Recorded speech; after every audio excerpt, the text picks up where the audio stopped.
내 이름은 이영화. 1960년 온 나라가 4.19의 함성으로 들끓던 그 해봄, 나는 경상북도에서도 한참을 더 들어가야 하는 산골짜기 마을에서 태어났다. 우리 집은 마을에서도 가장 가난한 축에 속했다. 지붕에는 이영 대신 검은 슬레이트를 얹었고, 비가 오는 날이면 어김없이 천장 모서리에서 툭툭 하고 흙탕물이 떨어지곤 했다. 아버지는 화전민의 아들이었고, 어머니는 이웃마을에서 얼굴도 모르는 아버지에게 시집 온 분이셨다. 두 분 사이에서 나는 위로 오빠 둘, 아래로 여동생 하나를 둔 셋째, 장녀 아닌 장녀로 세상에 나왔다. 내 기억 속 어린 시절은 늘 배고픔과 들꽃의 향기로 채워져 있다.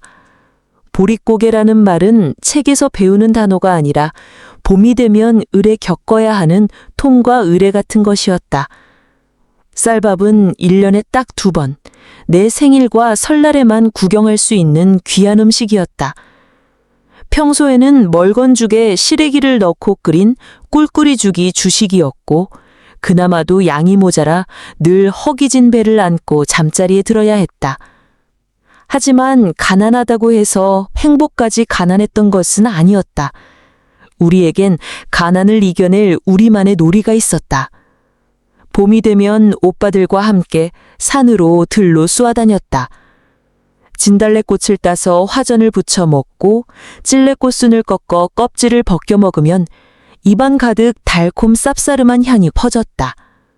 여름이면 동네 개울가에서 멱을 감고 서툰 솜씨로 피라미를 잡아 구워 먹었다.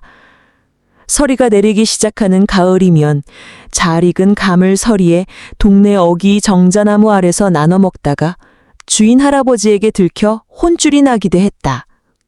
겨울에는 꽁꽁언 논바닥에서 집신으로 만든 썰매를 탔고 추운 줄도 모르고 해가 질 때까지 놀다가 어머니의 고함 소리에 꽁꽁언 손을 호호 불며 집으로 돌아오곤 했다.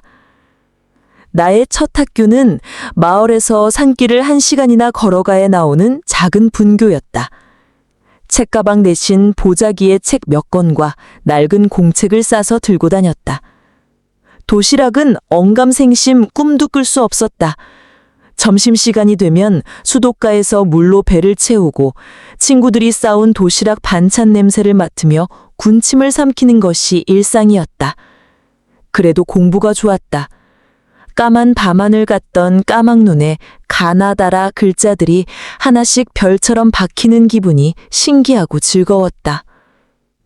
그 시절 1960년대와 70년대의 대한민국은 참으로 시끄러운 나라였다.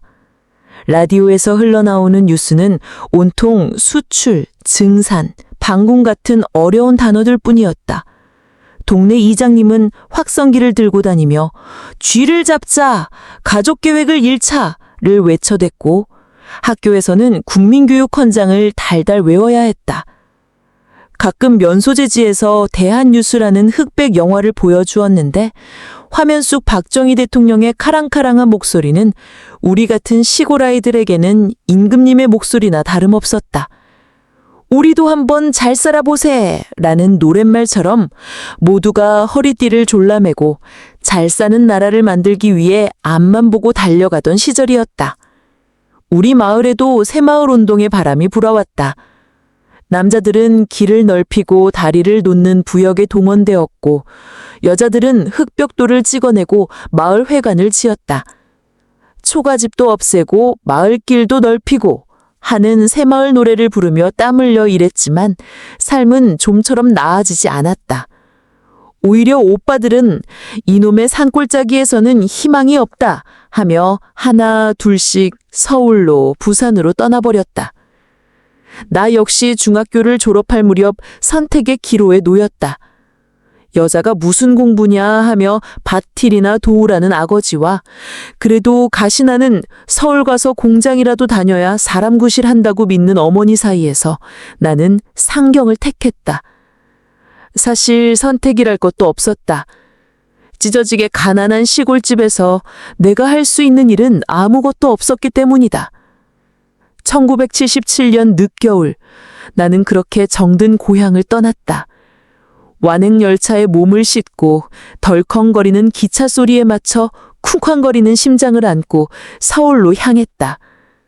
창밖으로 멀어지는 고향의 산천을 보며 얼마나 울었는지 모른다. 다시는 돌아오지 않으리라 독하게 마음먹으면서도 어머니가 몰래 찔러준 꼬깃꼬깃한 1,000원짜리 몇 장을 손에 쥐고 하염없이 눈물만 흘렸다. 그것이 나의 나이 14, 이영화라는 이름 석자를 걸고 시작한 첫 번째 홀로서기였다. 그때는 미처 알지 못했다. 희망과 기회의 땅이라 믿었던 서울이 나에게 얼마나 혹독한 시련을 안겨줄지, 그리고 그 시련의 끝에서 어떤 인연을 만나 내 인생의 새로운 막을 열게 될지 말이다. 나의 진짜 이야기는 그때부터 시작되고 있었다. 서울역에 첫 발을 내디뎠을 때 나는 그만 시멘트 바닥에 뿌리 박힌 듯 얼어붙고 말았다. 눈앞에 펼쳐진 세상은 내가 살던 산골마을과는 완전히 다른 별천지였다. 하늘을 찌르듯 솟아오른 건물들, 끝도 없이 이어진 자동차 행렬, 그리고 귓가를 찢을 듯 울려대는 소음과 수많은 인파. 나는 그 거대한 풍경 앞에서 한낱 미아처럼 작고 초라해졌다. 어머니가 챙겨준 보따리를 꽉 끌어안은 채 나는 미리 연락해둔 오빠의 친구라는 사람을 찾아 하염없이 두리번거렸다. 그 사람을 따라 도착한 곳은 구로공단이라는 곳이었다. 회색빛 공장 건물들이 성냥갑처럼 다닥다닥 붙어 있었고 굴뚝마다 시커먼 연기가 쉴 새 없이 피어올랐다. 공기를 가득 메운 매캐한 기름 냄새와 기계 소음에 숨이 턱 막히는 듯했다. 내가 살게 될 곳은 벌집이라 불리는 작은 방이었다. 복도를 따라 수십 개의 방문이 벌집처럼 늘어서 있었고 창문도 없는 한평남짓한 공간에 나와 같은 처지의 여자애들 셋이 함께 살아야 했다. 돌아눕기조차 힘든 비좁은 공간이었지만 그런 곳이라도 감지덕지하며 잠을 청해야 하는 것이 당시 서울의 현실이었다. 다음 날부터 나는 한 가발 공장에서 일을 시작했다. 시다라고 불리는 보조 역할이었다. 하루 12시간, 어떨 때는 14시간씩 좁은 작업대에 앉아 기계처럼 머리카락을 골라내고 꿰매는 일을 반복했다. 손끝은 늘 바늘에 찔려 성한 날이 없었고 어깨와 허리는 끊어질 듯 아파왔다. 환기도 제대로 되지 않는 작업장은 뿌연 먼지로 가득했고 그 속에서 콜록거리며 일하다 보면 내가 기계인지 사람인지 분간이 되지 않을 때도 있었다. 월급날은 한 달에 한 번 노란 봉투가 손에 쥐어지는 유일한 날이었다. 하지만 그 봉투의 두께는 내 고된 노동에 비해 언제나 터무니없이 얇았다. 월급의 절반 이상은 시골집으로 붙이고 방세와 생활비를 제하고 나면 내 손에 남는 돈은 거의 없었다. 그래도 나는 돈을 붙이는 날이면 그렇게 뿌듯할 수가 없었다. 내가 보낸 돈으로 부모님이 따뜻한 쌀밥이라도 한 끼 드실 수 있고 동생이 공책 한 권이라도 더 살 수 있다고 생각하면 지옥 같은 공장 생활도 견뎌낼 힘이 났다. 공장 생활이 고되기만 한 것은 아니었다. 그 속에도 나름의 재미와 낭만은 있었다. 나와 같은 방을 쓰는 언니들과는 피를 나눈 자매처럼 끈끈했다. 쉬는 날이면 없는 돈을 털어 떡볶이를 사 먹고는 단체로 목욕탕에 가서 서로 등을 밀어주며 고단함을 씻어냈다. 월급날이면 큰맘 먹고 통일화라는 운동화를 사 신고는 세상을 다 가진 듯 기뻐하기도 했다. 밤이면 좁은 방에 모여 앉아 서로의 어깨를 주물러주며 고향 이야기, 가족 이야기를 나누다 보면 서울살이의 서러움도 눈 녹듯 사라지곤 했다. 그 시절 우리 공순이들에게 유일한 낙은 야학. 주경야독, 낮에는 공장에서 일하고 밤에는 못다한 공부를 하는 곳이었다. 공장 근처 허름한 건물에 마련된 야학교실에서 우리는 늦은 시간까지 검정고시 준비를 했다. 나 역시 그곳에서 꼬박꼬박 졸면서도 중학교 과정을 다시 공부했다. 그리고 바로 그곳, 야학에서 나는 지금의 남편을 처음 만났다. 그 사람은 옆 공장에서 용접 일을 하던 청년이었다. 늘 작업복 차림에 얼굴에는 검댕이가 묻어 있었지만 유난히 눈빛만은 맑고 총명했다. 어려운 수학 문제에 쩔쩔매는 나에게 다가와 퉁명스럽지만 친절하게 공식을 알려주던 모습이 아직도 눈에 선하다. 우리는 자연스럽게 말을 트게 되었고 쉬는 시간이면 자판기 커피 한 잔을 나눠 마시며 서로의 꿈과 미래에 대해 이야기했다.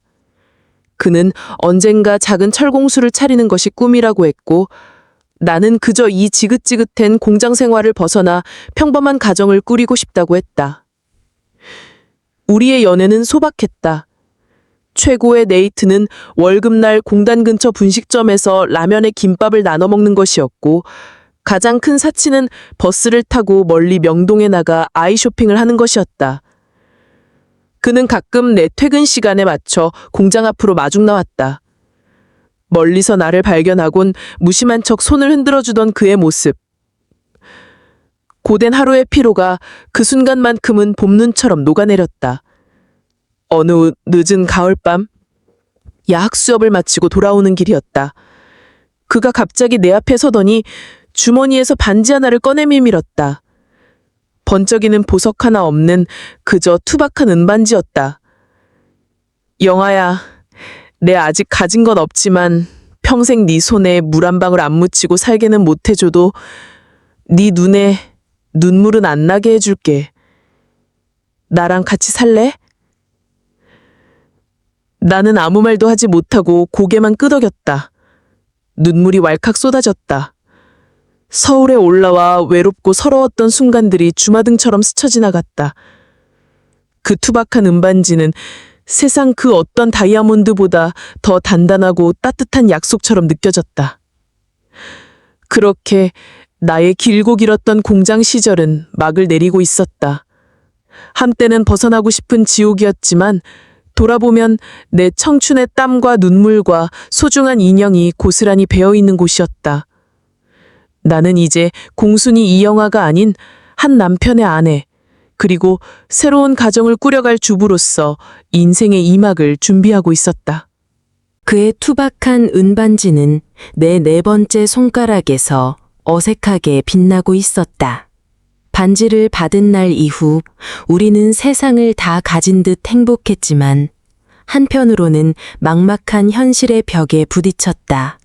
양가 부모님의 허락은커녕 우리는 서로의 부모님께 연애 사실조차 알리지 못한 처지였다. 가진 것이라고는 공장에서 일하며 모은 쥐꼬리만 한 돈과 서로를 믿는 마음뿐이었다. 첫 번째 관문은 그의 부모님, 즉 나의 미래 시부모님을 뵙는 일이었다. 그는 경기도의 작은 소도시가 고향이었다. 주말을 이용해 함께 그의 고향집으로 향하는 버스 안에서 나는 심장이 터질 것처럼 떨렸다. 공장 관리자의 호통보다 매일 마주하는 고된 노동보다 더 무서운 것이 바로 시댁이라는 존재였다. 산골짜기 출신이라고 무시하면 어쩌지? 배운 게 없다고 타박하면 어쩌지? 온갖 걱정이 머릿속을 헤집었다. 그의 집은 낡았지만 정갈한 시골집이었다. 무뚝뚝한 표정의 아버님과 날카로운 눈매의 어머님 앞에 죄인처럼 앉아 나는 준비해간 과일 상자만 만지작거렸다. 숨막히는 정적 속에서 밥알을 새는 기분이었다. 아비어미는 살아 계시고 형제는 몇이고 몸은 건강하냐? 아버님의 질문은 취조에 가까웠다. 어머님은 내 위아래를 훑어보시더니 툭 한마디 던지셨다. 몸이 저리 말라서 애는 잘 낳겠나? 얼굴이 화끈거려 고개를 들 수 없었다. 하지만 그날 밤 어머님은 조용히 내 방으로 들어와 손을 잡아주셨다. 고생 많았지. 우리 아들놈이 사람 하나는 제대로 봤네. 둘이 같이 고생하며 잘 살아봐라. 어머님의 거친 손에서 무심한 말투 속에 숨겨진 따뜻한 진심이 전해져 왔다. 나도 모르게 눈물이 핑 돌았다. 그렇게 어렵사리 결혼 허락을 받았다.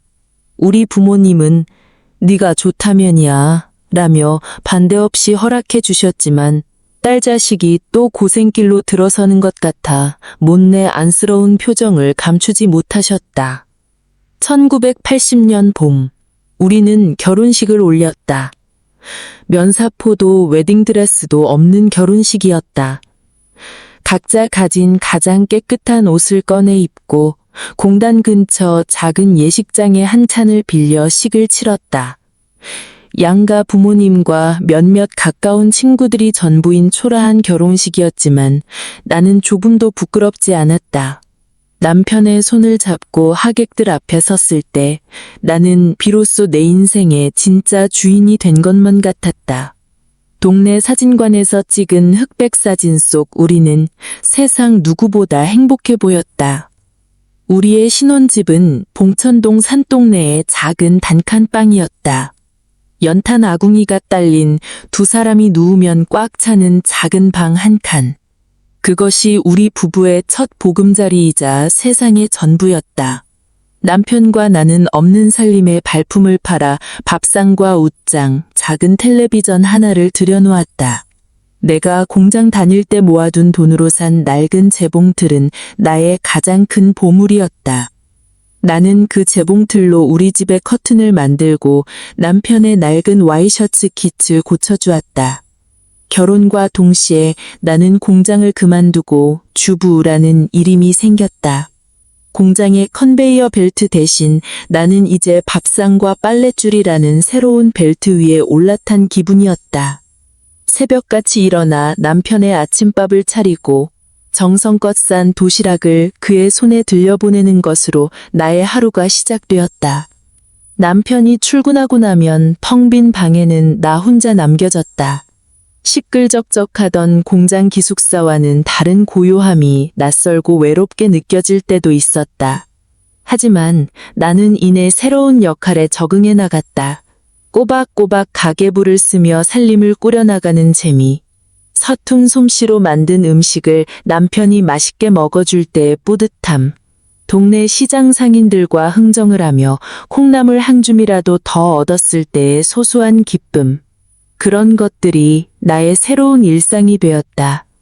공순이 이영화는 사라지고 이제 나는 그의 아내, 이 집의 안주인이 되어가고 있었다. 밤 늦게 퇴근한 남편의 고단한 어깨를 주물러주며 하루의 피로를 나누는 밤, 우리는 좁은 방에 누워 미래를 꿈꿨다. 언젠가는 이 단칸방을 벗어나 방 2개짜리 집으로 이사갈 꿈, 그리고 토끼 같은 아이들을 낳아 오순도순 살아갈 꿈을 꾼다. 세상은 5.18이라는 커다란 아픔으로 시끄러웠지만 산동네 우리 작은 방의 불빛은 그 어떤 시련 속에서도 꺼지지 않을 등대처럼 따뜻하고 단단했다. 그리고 얼마 지나지 않아 나는 내 뱃속에 새로운 생명이 자라고 있음을 직감했다. 우리 부부에게 또 다른 계절이 시작되고 있었다. 내 뱃속에서 새로운 생명이 자라기 시작했다는 사실은 경이로움과 동시에 묵직한 현실감으로 다가왔다. 입덧이 시작되자 밥 짓는 냄새만 맡아도 속이 울렁거려 하루에도 몇 번씩 부엌과 방을 오가며 구역질을 해야 했다.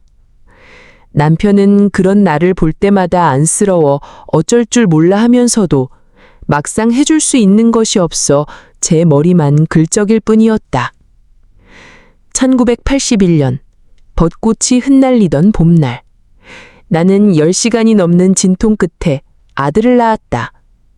내 온몸의 뼈마디가 으스러지는 듯한 고통 속에서 아기의 첫 울음소리가 방 안 가득 울려 퍼지는 순간 세상의 모든 소음이 멈췄다. 핏덩이 아들을 처음 품에 안았을 때의 그 벅찬 감동을 나는 평생 잊지 못할 것이다. 땀과 눈물로 젖은 내 얼굴을 보며 남편은 영아야, 고생했다. 정말 고생 많았다. 는 말만 되풀이했다. 우리는 아들의 이름을 지훈이라고 지었다. 지혜로운 공을 세우라는 뜻이었다.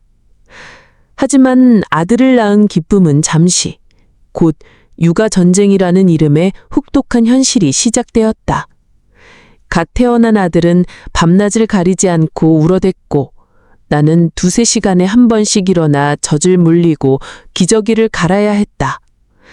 그때는 지금처럼 편리한 종이 기저귀가 귀하던 시절이라 천기저귀 수십 장을 삶고 빨고 널고 개는 일이 하루의 절반을 차지했다. 남편의 월급만으로는 분유값을 감당하기 어려워 모유가 잘 나오게 하려고 미역국만 연신 들이켰다. 내 손목과 허리는 시큰거렸고 잠이 부족해 머리는 늘 멍했다. 진짜 시련은 시어머니의 등장과 함께 시작되었다. 아들을 낳았다는 소식에 한 걸음에 달려오신 어머님은 산후조리를 도와주겠다는 명분으로 우리 집에 머물기 시작했다. 그리고 그날부터 나의 고된 시집살이가 본격적으로 막을 올렸다. 애가 춥겠다. 소미불을 더 덮으라. 젖이 모자란 거 아니냐? 젖만 물리지 말고 쌀미음을 끓여 먹여라. 애는 자꾸 안아주면 버릇 나빠진다. 울어도 그냥 둬라. 어머님의 잔소리는 쉴 틈이 없었다. 내가 하는 모든 육아 방식은 어머님의 눈에 맞득지 않았다. 갓난아기에게 꿀을 찍어 먹이려 하시는 걸 기겁하며 말리자 어머님은 어디서 배워먹은 버릇장머리냐? 내가 니들 형제 다 그렇게 키웠다. 라며 버럭 소리를 지르셨다. 서러움에 눈물이 핑 돌았지만 가 시집 온 며느리는 그저 죄송해요 어머님 이라고 말하는 것 외에 할 수 있는 일이 없었다. 남편은 이런 내 고충을 아는지 모르는지 그저 우리 엄마가 너 고생할까봐 그러시는 거야. 좋은 게 좋은 거라고 생각해. 라며 어설픈 위로만 건넸다. 낮에는 시어머니의 등살에 밤에는 우는 아이의 성화에 시달리며 나는 점점 지쳐갔다. 한때는 세상 전부였던 남편이 야속하게 느껴졌고 사랑으로 가득 찼던 단칸방은 숨막히는 감옥처럼 느껴졌다. 그러던 어느 날 밤이었다.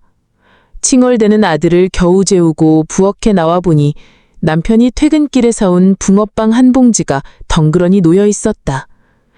식어 빠진 붕어빵 한 입 베어 무는데 나도 모르게 눈물이 왈칵 쏟아졌다. 서러워서, 그리고 고마워서. 이 남자도 나름의 방식으로 나를 위로하고 있었구나. 이 시련은 나 혼자 겪는 것이 아니구나. 나는 눈물을 닦고 방으로 들어갔다. 색색은 잠든 아들의 얼굴과 그 옆에서 고단한 잠에 빠져 있는 남편의 얼굴을 가만히 내려다보았다. 나는 이제 그저 한 남자의 아내가 아니라 이 두 남자를 책임져야 할 엄바이자 안주인이었다. 약해져서는 안 된다. 독해져야 한다. 나는 잠든 아들의 작은 손을 잡으며 다짐했다. 이 아이를 위해서라면, 이 가정을 위해서라면 시어머니의 잔소리쯤은 얼마든지 견뎌내리라. 아들의 100일 잔치는 조촐하게 치러졌다. 시부모님과 우리 부모님을 모시고 작은 상을 차렸다. 백설기와 수수팥떡을 올리고 아들의 무병장수를 빌었다. 어머님은 잔치 내내 흡족한 미소를 감추지 않으셨다. 그 모습을 보며 나는 생각했다. 이것이 나의 운명이자 나의 삶이라고. 기쁨과 슬픔, 사랑과 갈등이 뒤섞여 날려가는 그것이 바로 가족이라는 이름의 강물일 것이라고. 어느새 훌쩍 자란 아들 지훈이는 엄마 소리를 제법 흉내내며 아장아장 걷기 시작했다. 시어머니는 손주가 눈에 밟힌다며 일주일에 서너 번씩 울집을 드나드셨고 그럴 때마다 나는 보이지 않는 가시방석에 앉은 듯 온종일 좌불안석이었다. 살림은 여전히 빠듯했지만 남편의 월급날이면 통닭 한 마리를 사들고 와 세 식구가 머리를 맞대고 먹는 소소한 행복이 있었다. 나는 이만하면 됐다고, 이 정도면 충분히 행복하다고 스스로를 다독이며 하루하루를 버텨냈다. 그러던 어느 날 내 몸에 두 번째 생명이 깃들었음을 알게 되었다. 기쁨보다는 덜컥 겁부터 났다. 정부에서는 둘도 많다, 하나만 낳아 잘 기르자는 표어를 동네 담벼락마다 붙여놓던 시절이었다. 지훈이 옷을 물려 입힌다 해도 늘어날 식구와 기저귀 값을 생각하니 눈앞이 캄캄했다. 남편 역시 소식을 듣고는 기뻐하기보다 깊은 한숨부터 내쉬었다. 불행은 홀로 오지 않는다고 했던가. 내가 임신 5개월에 접어들었을 무렵 재앙 같은 일이 터지고야 말았다. 그날따라 남편은 해가 중천에 떴는데도 집에 돌아왔다. 그의 손에는 늘 들려있던 기름때 묻은 도시락통이 없었다. 아무 말 없이 방 한 구석에 멍하니 앉아있는 그의 축 처진 어깨를 보는 순간 나는 모든 것을 직감했다. 그가 다니던 작은 철공소가 부도가 나 하루아침에 실업자가 된 것이었다. 그날부터 우리 집의 웃음소리가 사라졌다.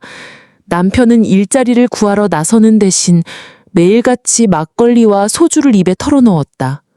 건실하고 성실했던 그는 없었다. 내가 뭘 할 수 있겠냐며 자포자기한 채 방에 틀어박혀 술주정만 하는 남편을 보는 것은 죽기보다 고통스러웠다. 월세는 밀리기 시작했고 쌀독의 쌀은 바닥을 드러냈다. 보다 못한 주인집 할머니는 사정이 딱하지만 나도 먹고 살아야지. 다음 달까지는 방을 비워줘야겠어. 라며 최후 통첩을 날렸다. 막다른 골목이었다. 이대로 길거리에 나앉게 될지도 모른다는 공포가 온몸을 휘감았다. 그러던 어느 날 밤 술에 취해 잠든 남편과 그 옆에서 새근새근 숨을 쉬는 아들 지훈이를 보는데 불현듯 정신이 번쩍 들었다. 내가 무너지면 다 끝이다. 나는 먼지를 뒤집어 쓰고 있던 재봉틀을 꺼냈다. 그리고 다음 날부터 아들을 업고 동네 공장을 돌아다니며 일감을 구걸했다. 인형 눈알을 붙이고 옷에 상표를 다는 하찮은 부업이었다. 밤낮으로 재봉틀을 돌려 손에 쥔 뒤는 얼마 되지 않았지만 나는 그 돈으로 쌀을 사고 연탄을 들였다. 하지만 부업만으로는 세 식구의 생계와 밀린 월세를 감당할 수 없었다. 결국 우리는 최후의 선택을 해야만 했다. 수화기 너머로 시어머니의 목소리가 들려왔다. 꼴 좋다. 당장 짐 써서 이리로 들어와. 그 말은 구원의 손길이 아니라 지옥으로 오라는 초대장처럼 들렸다. 만삭의 몸으로 짐을 싸던 날 나는 서러움에 북받쳐 소리 없이 울었다. 남편은 그런 내 앞에서 무릎을 꿇고 영화야, 내가 잘못했다. 다 내 탓이다. 제발 나 좀 용서해다오. 라며 빌었다. 나는 그를 일으켜 세웠다. 원망스럽고 미웠지만 그는 여전히 내 남편이고 내 아이들의 아버지였다. 어느 날 밤 만삭의 몸으로 재봉틀 앞에 웅크리고 앉아 꼬박꼬박 졸고 있는 나를 본 남편은 그 자리에 주저앉아 아이처럼 엉엉 울었다. 그 울음소리는 나약한 남자의 절규가 아니라 모든 것을 잃어버린 가장의 참회였다. 그는 그날 이후 술을 끊고 다음 날 새벽부터 건설 현장 인력 시장으로 나갔다. 우리의 첫 보금자리였던 봉천동 단칸방을 떠나는 날 나는 뒤돌아보지 않았다. 지옥 같은 시댁으로 들어가는 길이었지만 다시 일어서려는 남편의 손을 잡고 있었기에 뱃속아이의 힘찬 태동을 느끼고 있었기에 나는 괜찮았다. 아니, 괜찮아야만 했다. 내 인생에서 가장 혹독한 겨울이 그렇게 시작되고 있었다. 시댁의 문턱을 넘는 순간 나는 보이지 않는 족쇄를 찬 기분이었다. 남편과 나, 그리고 아들 지훈이에게 허락된 공간은 아공이 부를 때는 작은 골방 하나가 전부였다. 그날부터 나는 시댁의 며느리이자 식모이자 죄인이었다. 만삭의 몸으로 새벽같이 일어나 시아버지의 진지를 차려야 했고 온 식구의 빨래를 커다란 고무대야에 담아 찬물에 손으로 비벼 빨았다. 내 모든 행동은 시어머니의 감시 아래 있었다. 국이 짜다. 반찬에 정성이 없다. 애 하나 제대로 건사 못한다는 잔소리가 하루도 그치질 않았다. 남편이 건설 현장에서 벌어오는 푼돈마저 어머님께 고스란히 갖다 바쳐야 했고, 나는 아들 과자 하나 사줄 돈도 어머님께 손을 벌려야 하는 처지가 되었다. 숨이 막혔다. 이따금 봉천동 단칸방이 천국처럼 그리워 밤마다 소리 죽여 울었다. 그해 겨울 혹독한 추위 속에서 나는 둘째를 낳았다. 모두가 아들이기를 바랬지만 내 품에 안긴 것은 어여쁜 딸이었다. 시어머니는 딸도 귀하지. 그래도 지훈이 동생 만들어줬으면 더 좋았을 것을 이러며 대놓고 아쉬움을 드러내셨다. 나는 그 말에 보란 듯이 더 환하게 웃으며 딸의 뺨에 입을 맞추었다. 그리고 아이의 이름을 지혜라고 지었다. 세상의 어떤 편견과 어려움 속에서도 지혜롭게 살아가라는 엄마의 소원을 담아서. 하지만 갓난아기라 돌보는 산모의 몸으로 시댁 살림을 감당하기란 불가능에 가까웠다. 몸은 퉁퉁 붓고 전몸살로 밤새 끙끙 앓아도 누구 하나 걱정해주는 이가 없었다. 오히려 어머님은 요즘 것들은 엄살이 심하다며 혀를 찰 뿐이었다. 그 지옥 같은 시간 속에서 나와 남편을 버티게 한 것은 독립이라는 간절한 꿈이었다. 남편은 새벽별을 보며 인력시장에 나갔고 밤늦게 파김치가 되어 돌아왔다. 나는 아이 둘을 돌보면서 밤을 새워 재봉틀을 돌렸다. 그렇게 독하게 모은 돈을 우리는 시어머니 몰래 방바닥 깊숙한 곳에 숨겨두었다. 꼬깃꼬깃한 1,000원짜리, 10,000원짜리가 쌓여갈수록 우리의 꿈도 함께 부풀어갔다. 어느 날 남편과 나는 동네 어귀에 새노음 딱지가 붙은 작은 자개를 보았다. 낡고 허름한 길가에 겨우 붙어있는 작은 공간이었다. 그곳을 본 순간 우리는 직감했다. 저곳이 우리의 새로운 시작점이 될 것이라고. 우리는 그동안 모은 돈과 친정 부모님이 몰래 쥐어주신 쌈짓돈을 합쳐 겨우 가게 보증금을 마련했다. 마침내 시부모님께 독립을 선언하던 날 집안은 벌컥 뒤집혔다. 어머님은 이제 좀 살만하니까 우리를 버리고 나가겠다고? 이 배은망덕한 것들! 이라며 길길이 날뛰셨다. 그때였다. 늘 어머니 앞에서 고개 숙이던 남편이 내 앞을 막아서며 말했다. 어머니, 죄송합니다. 하지만 저도 이제 제 가정을 책임져야 합니다. 이 사람과 제 아이들을 위해 제 힘으로 살아보고 싶습니다. 더는 아버님, 어머님께 짐이 될 수 없습니다. 그것은 내가 남편에게 처음으로 본 반항이자 한 집안의 가장으로서 내뱉는 당당한 선언이었다. 우리는 그렇게 도망치듯 시댁을 나왔다. 이삿짐이라고 해봐야 옷가지 몇 개와 낡은 재봉틀, 그리고 아이들 장난감이 전부였다. 가게 뒤편에 딸린 작은 방에 내 식구가 짐을 풀었다. 비록 시멘트 바닥에서 한기가 올라오고 비좁기 짝이 없지만 나는 조금도 춥지 않았다. 이곳은 온전히 우리의 공간이었고 그 누구의 눈치도 보지 않아도 되는 우리만의 왕국이었다. 며칠 후 가게 앞에 작은 간판이 내걸렸다. 남편과 내가 밤새 붓으로 직접 쓴 간판이었다. 영안의 청과. 비뚤비뚤한 글씨였지만 내게는 세상 그 어떤 화려한 네온사인보다 더 눈부시게 빛나 보였다.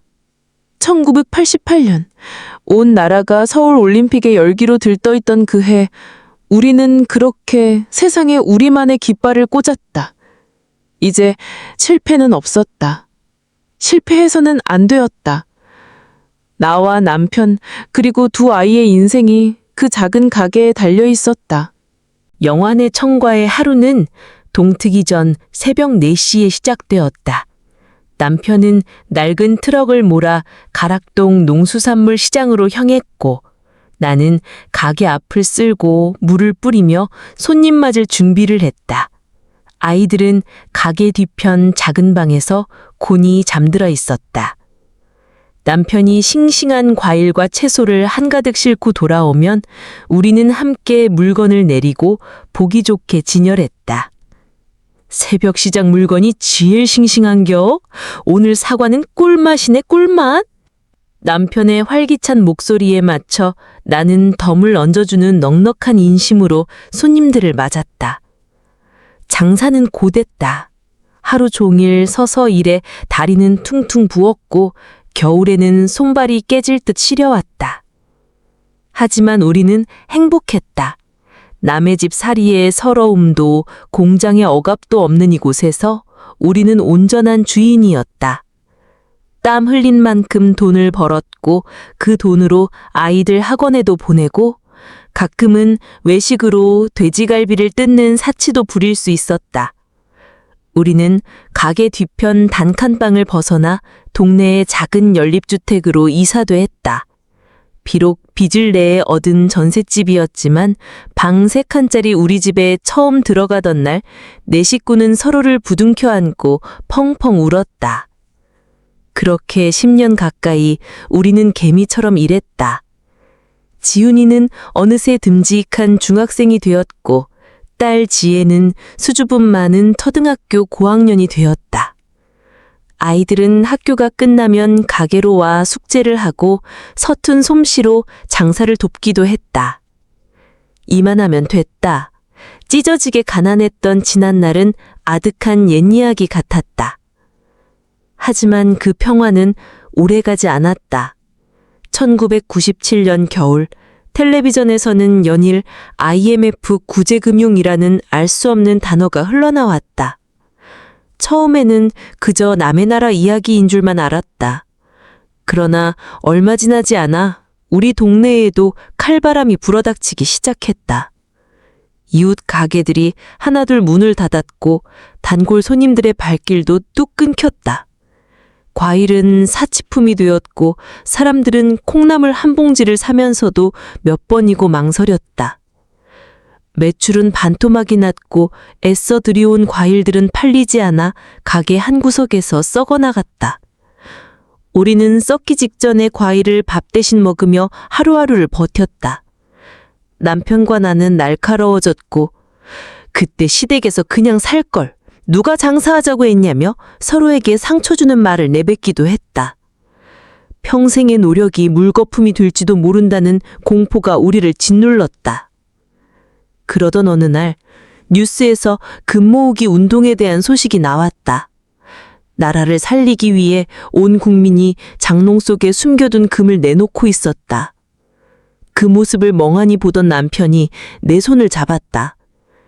그의 시선은 내가 끼고 있던 작은 금반지에 닿아 있었다. 그것은 우리가 연립주택으로 이사 오던 날 남편이 처음으로 내게 사준 14K 반지였다. 나는 말없이 반지를 빼서 그의 손에 쥐어주었다. 그리고 장롱 깊숙한 곳에 보관해 두었던 아이들의 돌반지를 모두 꺼내왔다. 다음 날 우리는 동사무소 앞 길게 늘어선 줄에 동참했다. 우리의 얼마 안 되는 금붙이를 내놓고 돌아서는데 이상하게도 눈물이 나지 않았다. 오히려 마음 한구석이 뜨거워졌다. 그래, 우리만 힘든 게 아니지. 다들 이렇게 버티고 있구나. 더 큰 기적은 엉뚱한 곳에서 찾아왔다. 며칠 뒤 그토록 모질었던 시어머니가 가게로 찾아오셨다. 어머님은 아무 말 없이 검은 봉지를 툭 던지듯 내려놓으셨다. 봉지 안에는 직접 담근 김치와 쌀 한 푸대, 그리고 어머님의 낡은 옥반지가 들어있었다. 나라가 망하는데 이런 게 다 소용이 있냐? 보태 써라. 무심하게 툭 내뱉고 돌아서는 어머님의 뒷모습을 보며 나는 그만 그 자리에 주저앉아 엉엉 울어버리고 말았다. 미움과 원망으로 얼어붙은 마음이 그 순간 뜨거운 눈물과 함께 전부 녹아내렸다. 우리는 다시 일어섰다.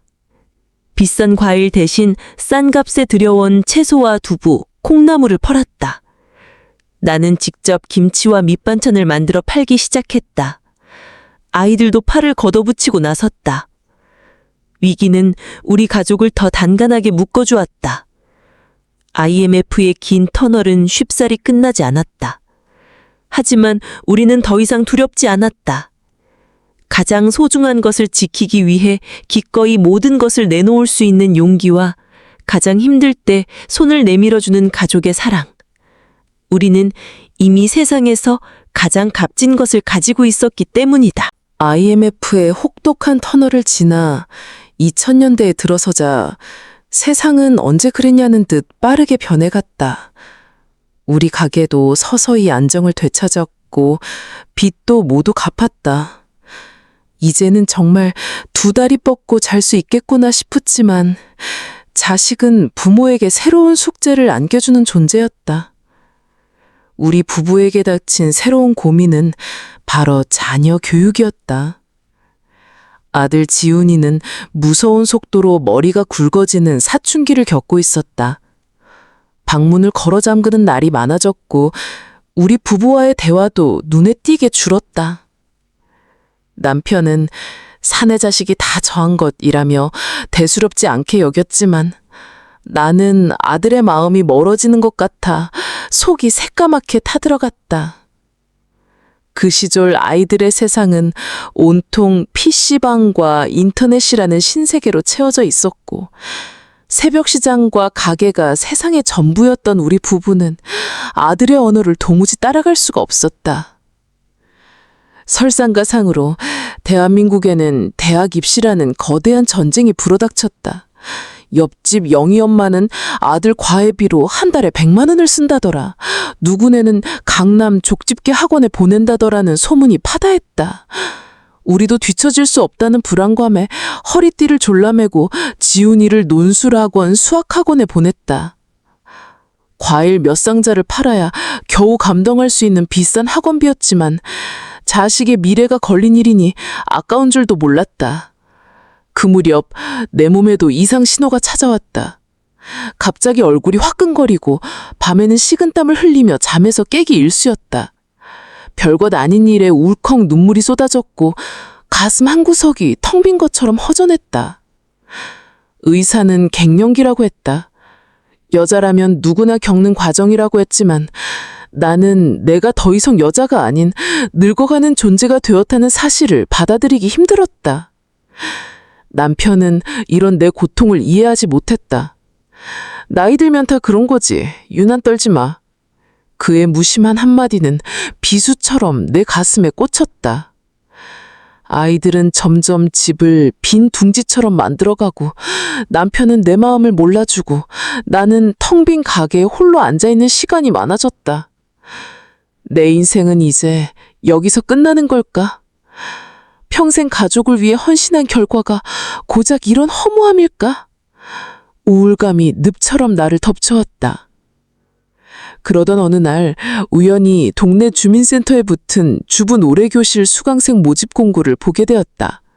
망설이는 나를 이끈 것은 딸 지혜였다. 엄마, 이제 엄마 인생을 살아봐. 내가 가게 봐줄게. 딸의 말에 용기를 내어 처음으로 노래교실 문을 열고 들어갔다. 그곳에는 나와 비슷한 처지의 중년 여성들이 목청껏 노래를 부르며 웃고 있었다. 처음에는 쭈뼛거리며 박수만 쳤지만 얼마 지나지 않아 나도 그들 속에 섞여 트로트를 부르며 스트레스를 풀고 있었다. 노래를 부르는 동안만큼은 나는 누구의 아내도 누구의 엄마도 아닌 오롯한 이영화가 되었다.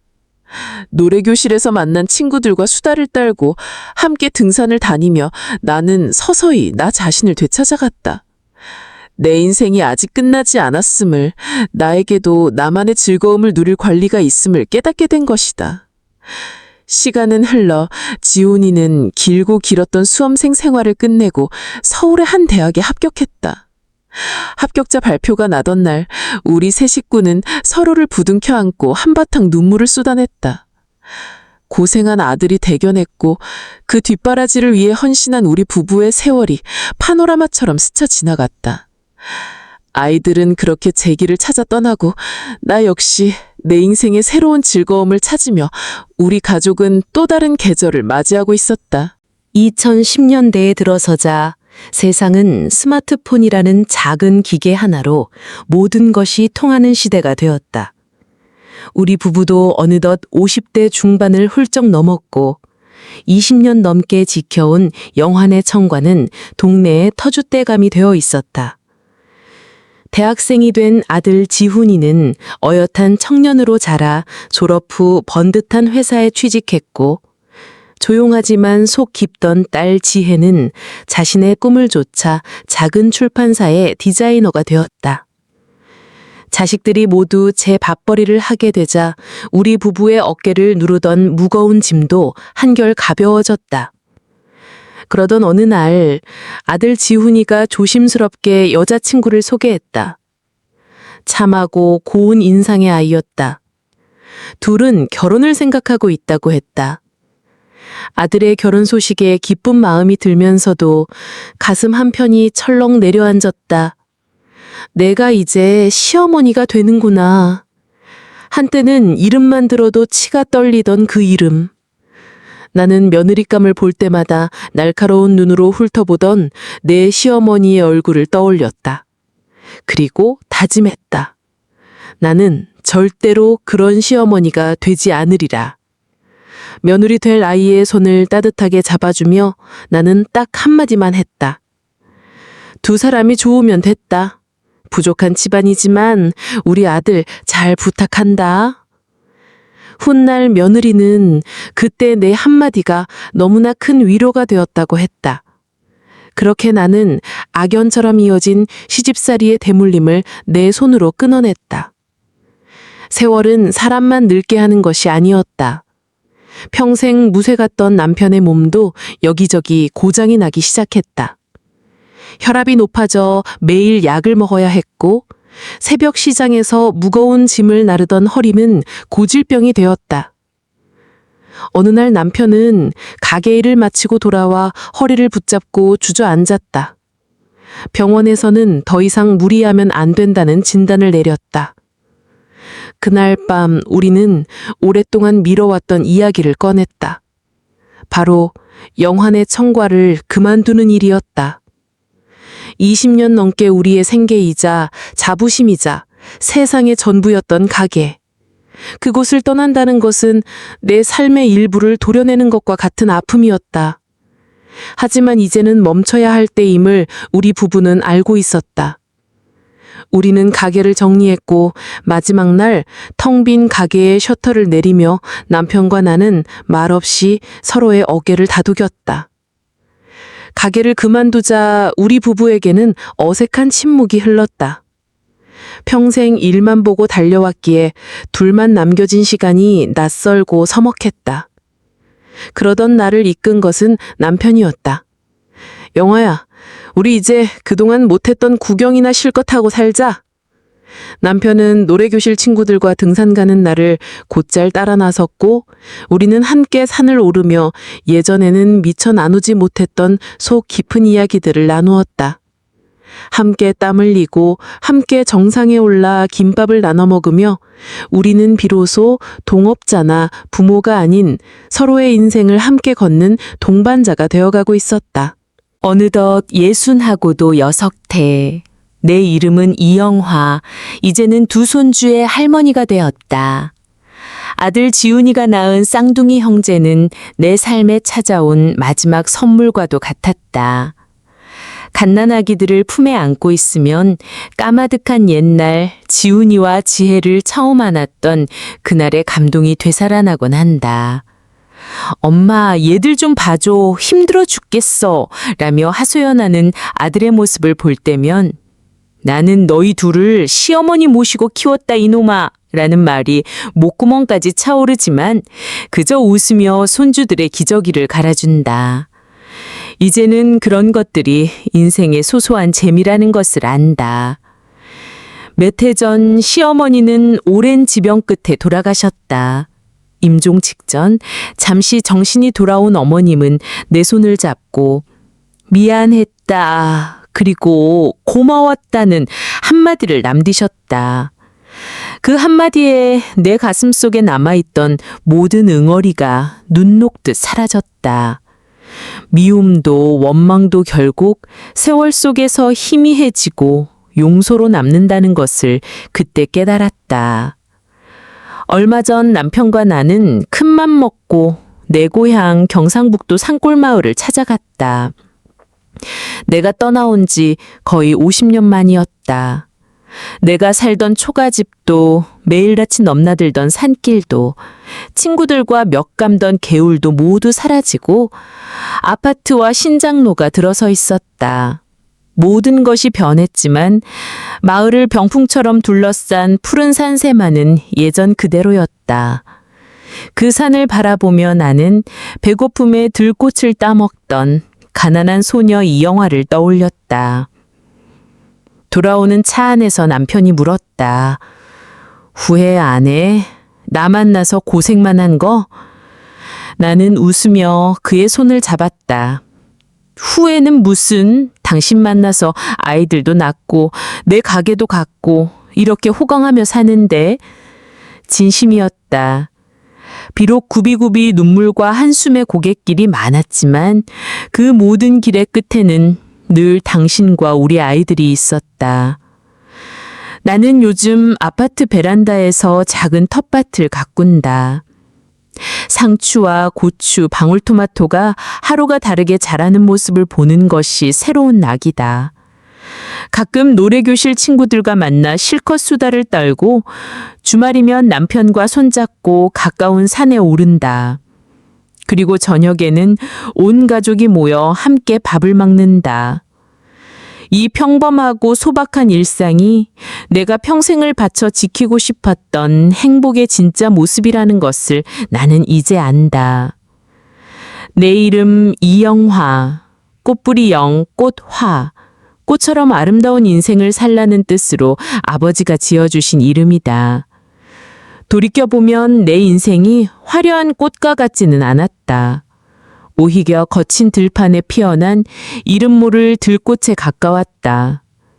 비바람에 흔들리고 모진 서리에 상처 입으면서도 결코 꺾이지 않고 꿋꿋이 버텨온 시간이었다. 오늘도 나는 베란다에 앉아 노을 지는 하늘을 본다. 내 삶도 저 노을처럼 천천히 저물어가고 있겠지. 하지만 나는 두렵지 않다.